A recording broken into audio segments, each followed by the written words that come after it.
வேர்க்கடலை வறுத்தோன்னே சொல்கிறேன். இது வந்து நல்ல ரெசிபி. வீட்டில் ட்ரை பண்ணி பாருங்கள். ஓகேங்களா?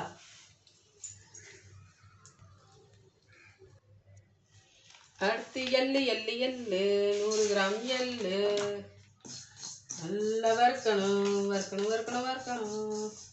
சிம்மில் வச்சு வறுக்கணும். வேகமாக வச்சா தீஞ்சு போடும். ஆமாம்.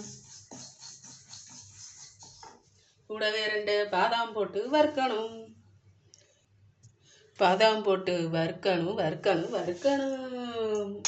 ஒரு 4 பாதாம் போட்டு வறுக்கணும்.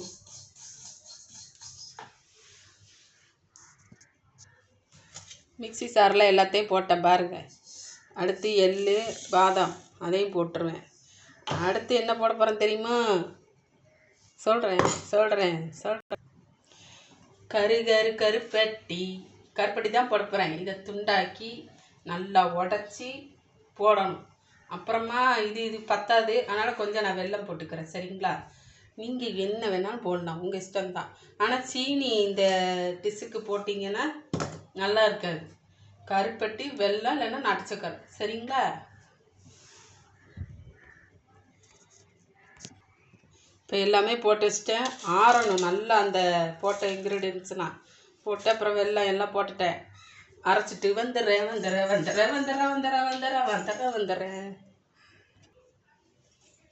இதில் கொஞ்சோண்டு நல்லெண்ணெய் எல்லாம் அரைச்சி எடுத்துகிட்டு வந்துட்டேன் பார்த்துக்கோங்க. அதில் தான் கொஞ்சமாக சேர்த்துக்கணும் நல்லெண்ணெய். இயற்கையில் கலந்த நல்லெண்ணெய் அதுதான் யூஸ் பண்ணுறேன்.